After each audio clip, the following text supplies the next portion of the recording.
Thanks for joining me today. My name is Doug Moore. I'm the CEO of Goedeker's. We're an online retailer that distributes nationally and delivers product all over the country and have for many years. And we're here to tell you about the great things that are happening at Goedeker's. Goedeker's was made a public company on July 30th this year and trades on the New York Stock Exchange American under the symbol GOED. We're in the e-commerce industry. We're a pure play direct-to-consumer company. We've got a market cap of roughly 50 million, 50. We have 6.1 million shares outstanding, of which 1.1 million of those shares are floating in the marketplace.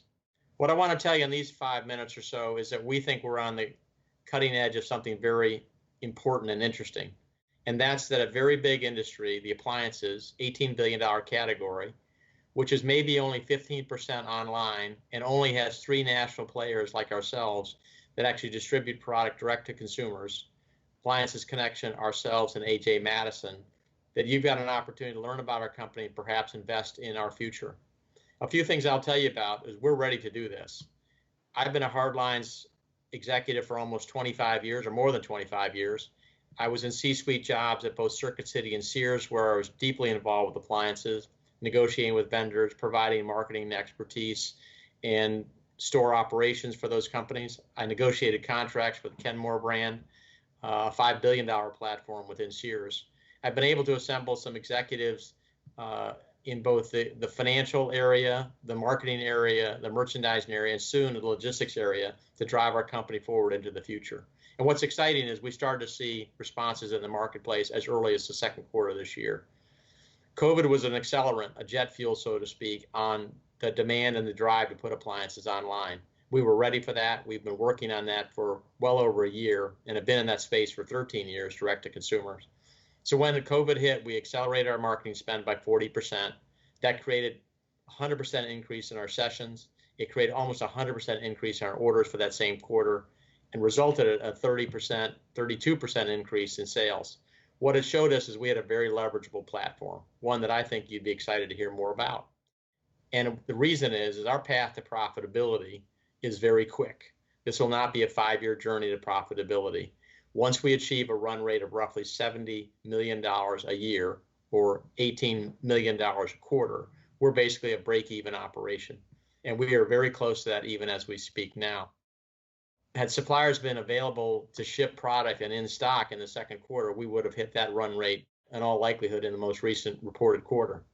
We turned up the marketing lever in June and July and now August, and we're seeing the response is continuing to be at that kind of triple-digit response to our marketing spend.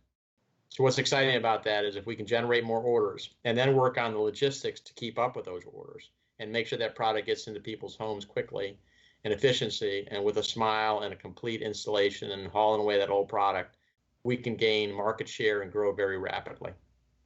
So what are we doing about the future in addition to the ad spend is we're investing in our logistics. We were fortunate enough to land Art Schmuck as our senior strategic advisor on logistics. He most recently, you may be aware, was the CEO of supply chain for FedEx. So he brings to those discussions a great degree of practical and high-level experience.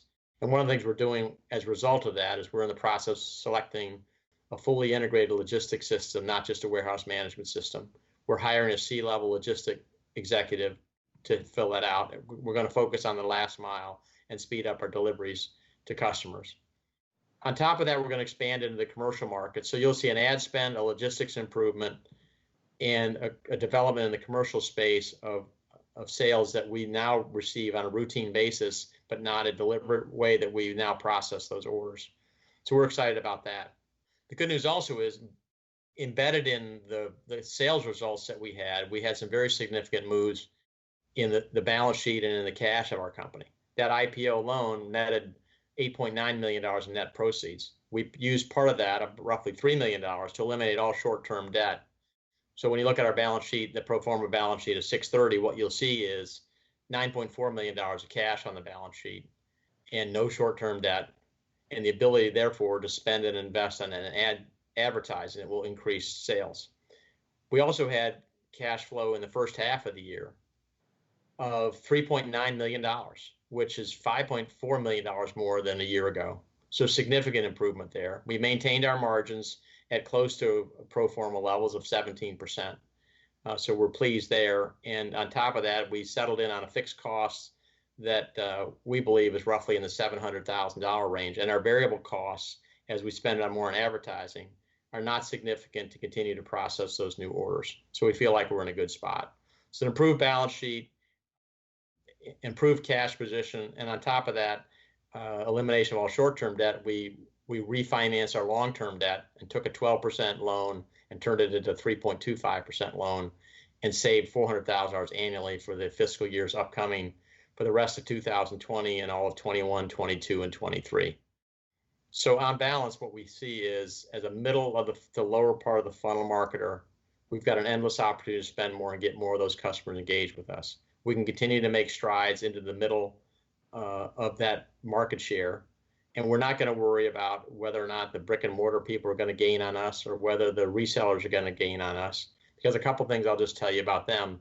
Brick and mortar is not satisfying the needs of customers. I don't need to go through all the items, but part of it is limited assortment, lack of customer service, basically an anonymous shopping experience.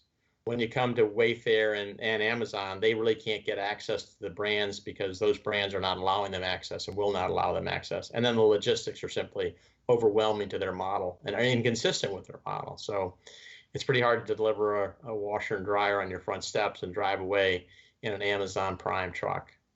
So we're excited about all these things. We're happy here to take on more calls and conversations with you. And the way to do that is go to our website, goedekers.com.